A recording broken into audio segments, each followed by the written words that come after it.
Europe বেরিয়ে ফিরছি। ফেরবার মুখে একবার জাহাজ থেকে নেমে নীল নদের দেশ অর্থাৎ মিশর দেশকে দেখতে গেলুম। প্রাচীন মিশর আর নেই, যে মিশরের অতীত কীর্তি, বিপুল সভ্যতা, বিচিত্র শিল্প গৌরব, দিগ্বিজয়ী রাজাগণ ও পরাক্রমশালী পুরোহিত বৃন্দ সমস্ত জগতের বিস্ময় শ্রদ্ধা আকর্ষণ করে, তাকে আজ কেবল ইতিহাসের পৃষ্ঠায় খুঁজে পাওয়া যায়। তার পিরামিড ও দেবপূজার মন্দির আজও অক্ষয় হয়ে মরুভূমির প্রান্তে দাঁড়িয়ে আছে। চিত্রে ও ভাস্কর্যে তার সন্তানদের আজও দেখা যায়। সেদিনকার নীল নদ আজও সেই একই সঙ্গীত গেয়ে সমুদ্রের সন্ধানে ছুটে চলে। কিন্তু প্রাচীন মিশরীদের একজনও বংশধর পৃথিবীর বুকে আজ বর্তমান নেই। একটা অত বড় জীবন্ত জাতি কেমন করে এমন নিঃশেষে বিলুপ্ত হয়ে গেল তা ভাবলে রহস্য বলে মনে হয়। আজ যাদের মিশরী বলে ডাকা হয় তারা হচ্ছে এক সম্পূর্ণ নতুন ও আধুনিক জাতি। এই নতুন জাতির দেশে গিয়ে সেই মৃত পুরাতন জাতির অনেক শিল্পকীর্তি ও গৌরবের নিদর্শন দেখলাম। মনটা কেমন উদাস হয়ে গেল। কানার্কের মন্দিরের সামনে বসে বসে খানিকক্ষণ পুরাতন মিশরকে ভাবতে চেষ্টা করলাম। হঠাৎ একজন বৃদ্ধ বেদুইন আমার সামনে এসে দাঁড়ালো। কিছুক্ষণ দাঁড়িয়ে দাঁড়িয়ে আমাকে লক্ষ্য করলে, তারপর আমার আরো কাছে সরে এসে চুপি চুপি বললে, হুজুর, মমি কিনবেন? খুব ভালো মমি।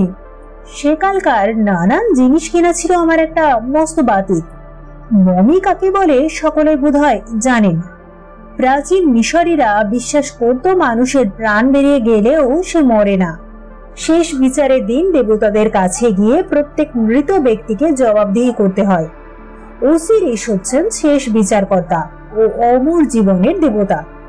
প্রাচীন মিশরীরা মানুষের মৃতদেহগুলোকে রাসায়নিক ঔষধের প্রভাবে নষ্ট হতে দিত না। কবরের ভিতরে সেই অক্ষয় দেহগুলোকে তারা রেখে দিত। চূড়ান্ত বিচারের দিন ওসিরিসের সামনে গিয়ে আবার তারা জীবন্ত হয়ে নিজেদের কাহিনী বলবে বলে। এইরকম রাসায়নিক ঔষধের প্রভাবে সুরক্ষিত মৃতদেহের নাম মমি। পুরাতন সমাধি খুঁড়ে এমনি অসংখ্য মমি পাওয়া গিয়েছে। পৃথিবীর সব দেশেরই জাদুঘরে ও খেয়ালি লোকের বাড়িতে খুঁজলে এইরকম মমি আজ দেখতে পাওয়া যাবে। কলকাতার জাদুঘরেও একটি মমি আছে, যদিও সেটি আজ আর আস্ত নেই। অনেকদিন থেকে আমারও একটি মমি কিনবার শখ ছিল। যথেষ্ট দর কষাকষির পর বেদুইন বুড়োর কাছ থেকে যে মমিটা আমি কিনলাম তার ভেতরে কিছু নতুনত্ব ছিল। এটি হচ্ছে একটি অত্যন্ত বামনের মমি। মাথায় 2.5 ফুটের বেশি হবে না। 4000 বছর আগে এই বামন অবতারটি প্রাচীন মিশরের কৌতুকপূর্ণ দৃষ্টি আকর্ষণ করত। এরকম সুরক্ষিত মমি বড় একটা চোখে পড়ে না। দেখলেই মনে হয় প্রাণ পেলে আজও যেন এ হেসে খেলে চলে বেড়াতে পারে। এই বামনের মমি নিয়ে সানন্দে ভারতগামী জাহাজে গিয়ে উঠলাম। লোকে বলে আমার বাড়িতে নাকি একটি ছোটখাটো মিউজিয়াম। অতীতের ও বর্তমানের নানা দেশের নানান অদ্ভুত জিনিস দিয়ে আমার বৈঠকখানাটি সাজানো। তারই মাঝখানে একটি গ্লাস কেসের ভিতরে আমি সেই বামনের মমিটিকে দাঁড় করিয়ে রাখলাম। মা তো রেগে অস্থির।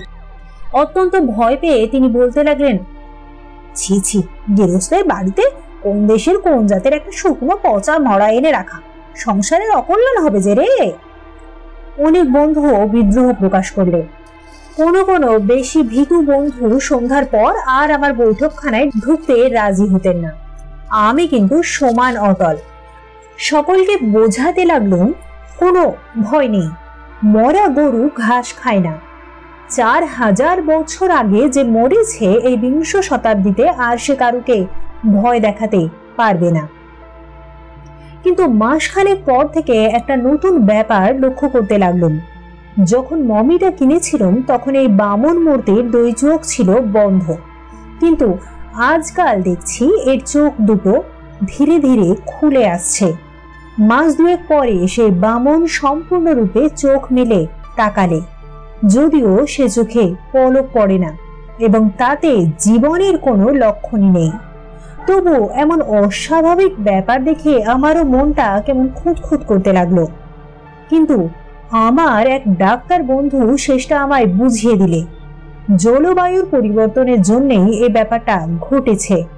জলবায়ুর পরিবর্তনে দরজা জানালার কাঠ যেমন ফাঁকা হয়ে যায়, এও তেমনই আর কি। ডাক্তার বন্ধুর কথা শুনে আমার মনের খটকা গেল বটে। কিন্তু দিন কয় পরে আর এক আশ্চর্য কাণ্ড। অনেক রাতে হঠাৎ আমার ঘুম ভেঙে গেল। বিছানায় শুয়ে শুয়ে শুনলাম বাইরের ঘর থেকে কিসের শব্দ আসছে, যেন কেউ কোনো আলমারির কাচের ওপর ঘন ঘন করাঘাত করছে, ঝনঝন ঝনঝন। কি ব্যাপার? বৈঠকখানায় চোর ঢুকলো নাকি? ধর্মড়িয়ে বিছানার ওপরে উঠে বসলাম। সঙ্গে সঙ্গে রাত্রির স্তব্ধতা ভেঙে আরো জোরে আর একটা শব্দ হলো। ঝনঝন করে যেন একরাশ কাঁচ ভেঙে পড়ল। আমি আর স্থির থাকতে পারলাম না। চোর ধরবার জন্য দ্রুত পদে বাইরের ঘরে গিয়ে হাজির হলাম। তাড়াতাড়ি আলো জেলে, কিন্তু চোর টোর কিছুই দেখতে পেলাম না। কেবল গ্লাস কেসটা ভাঙা এবং বামনের মমিটা ঘরের মেঝের ওপরে উপুর হয়ে পড়ে রয়েছে। অবাক হয়ে গেলুম বটে, তবু মনকে এই বলে প্রবোধ দিলুম যে হয়তো কোনো গতিকে মমিটার তোলে কাঁচের ওপর এসে গড়াতে গ্লাস কেসটা ভেঙে এই ব্যাপার ঘটেছে। পরদিন গ্লাস কেসটা মেরামত করিয়ে মমিটাকে তার ভিতরে আবার রেখে দিলুম। কারুকে ব্যাপারটা জানানো দরকার মনে করলাম না। যদি বলি হাজার হাজার বছরের পুরানো মমি আমার গ্লাস কেস ভেঙে পালাবার চেষ্টা করেছে, তাহলে লোকে আমাকে পাগলের ওষুধ খেতে বলবে। সত্য সত্যই তা অসম্ভব। শরীরটা সেদিন ভালো ছিল না। সন্ধ্যার সময়েই রাত্রের আহার আদি সেরে নিয়ে বৈঠকখানার সোফায় বসে বিশ্রাম করছিলাম। হঠাৎ দারোয়ান এসে জানালো একজন বিদেশি লোক আমার সঙ্গে দেখা করতে চাইছে। আগন্তুকের একখানা কার্ড সে আমায় দিলে। তাতে লেখা রয়েছে এমিন পাশা, কায়রো। বিস্মিত হলাম। ইজিপ্টের রাজধানী কায়রো। সেখানকার কারুকে আমি চিনি না। কে এই এমিন পাশা? আমার কাছে তার দরকার কি? যা হোক, দারোয়ানকে বললুম তাকে ভিতরে পাঠিয়ে দিতে। মিনিট খানেক পরে যে মূর্তি ঘরের দরজার কাছে এসে দাঁড়ালো, তাকে দেখবার কল্পনা আমি করিনি। মাথায় সে প্রায় 6.5 ফুট উঁচু। তার ওপরে একটা ফেজ টুপি থাকার দরুন তাকে আরো বেশি লম্বা দেখাচ্ছিল। চড়াই তার দেহ রীতিমতো শীর্ণ। একটা কমফোর্টার দিয়ে তার সারা মুখ ও গলা ঢাকা। তার ভিতর থেকে দেখা যাচ্ছে কেবল চশমা পরা দুটো তীক্ষ্ণ চোখ এবং নাক ও গলার সামান্য অংশ মাত্র। পরনে হাঁটু পর্যন্ত ঝুলানো একটা কোট ও ইজেল। আগন্তুককে দেখে মনের ভিতরে কেমন একটা অজানা অদ্ভুত ভাব জেগে উঠল। অত্যন্ত ভরাট গলায় আগন্তুক ইংরেজিতে জিজ্ঞাসা করলেন, আপনি কি মিস্টার সেন? আগন্তুকের চোখের দৃষ্টি এত প্রখর যে সেদিকে তাকানো যায় না। চোখ নামিয়ে আমি বললাম, বসতে আজ্ঞা হোক মিস্টার এমিন পাশা। আপনার জন্য আমি কি করতে পারি? এমিন পাশা আমার সামনে একখানা চেয়ারে বসে পড়লেন। তারপর ধীরে ধীরে বললেন, মিস্টার সেন, সুদূর কায়রো থেকে আপনার সঙ্গে আমি দেখা করতে এসেছি। আমি সবিস্ময়ে বললাম, আমার এতটা সম্মানের কারণ কি? এমিন পাশা সামনের টেবিলের ওপর ঝুঁকে পড়ে বললেন, মিস্টার সেন, খামেনের মমি আপনার কাছে আছে। খামেন? খামেন কি? খামেন ছিল 4000 বছর আগে মিশরের এক বামুন পুরোহিত। মাস কয়েক আগে খামেনের সমাধি থেকে তার মমিটা একজন বেদুইন চুরি করেছে। ওসিরিসের অভিশাপে সেই হতভাগ্য বেদুইন আজ আর বেঁচে নেই, কিন্তু খবর পেলুম খামেনের মমিটা আপনার কাছে আছে। আমি বললাম, কিন্তু সেই মমিটা আমি টাকা দিয়ে কিনেছি। এমিন পাশা পকেট থেকে এক তাড়া নোট বের করে বললেন, কত টাকা পেলে আপনি খামেনের মমি আবার ফিরিয়ে দিতে পারেন? আমি একটু বিরক্ত স্বরে বললাম, মমিটা বেচবো বলে আমি কিনিনি, টাকার লোভ আমাকে দেখাবেন না।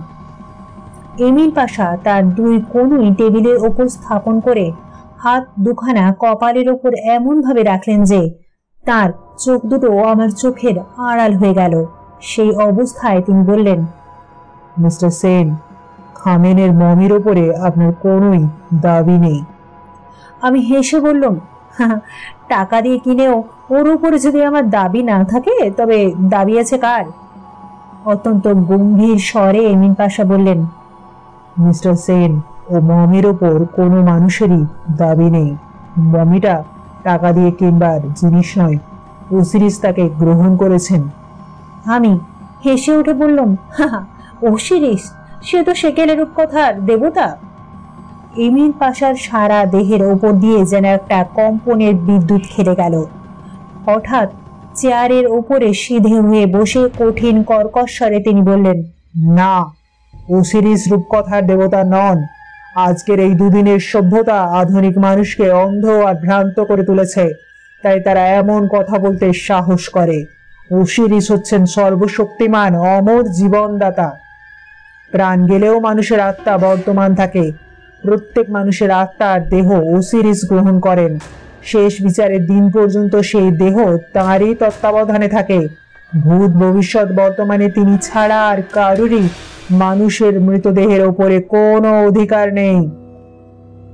আমি অবহেলা ভরে বললাম, বেশ, তাহলে ওসিরিস নিজে এসে যেদিন দাবি করবেন সেদিন খামেনের মমি তাকে ফিরিয়ে দেব।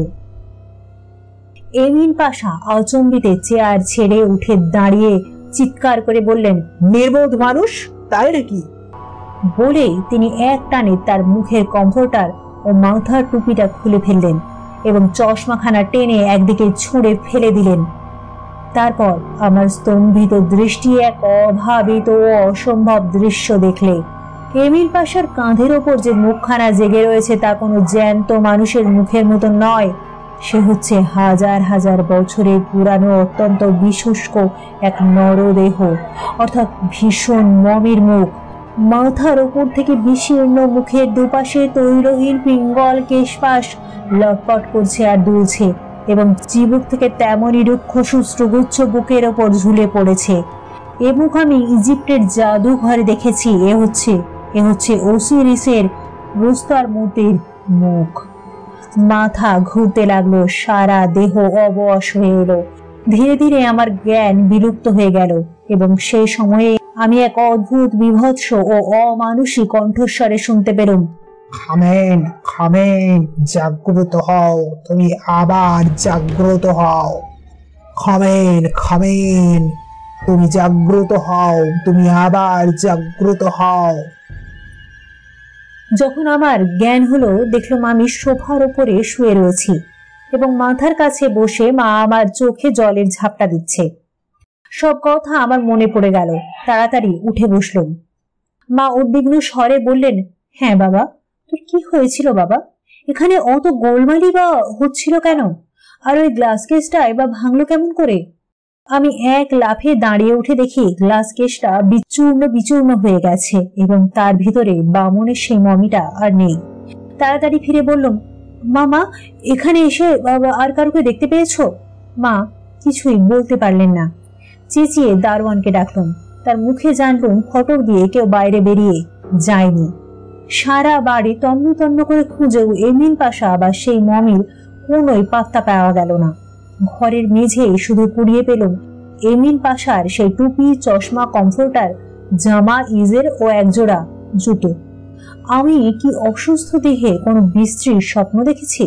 না, কোনো চোর ছদ্মবেশে এসে আমাকে ভয় দেখিয়ে ঠকিয়ে মূল্যবান মমিটা চুরি করে নিয়ে গেল। শেষ হলো আমাদের আজকের গল্প খামেনের মমি। লিখেছেন হেমেন্দ্র কুমার রায়।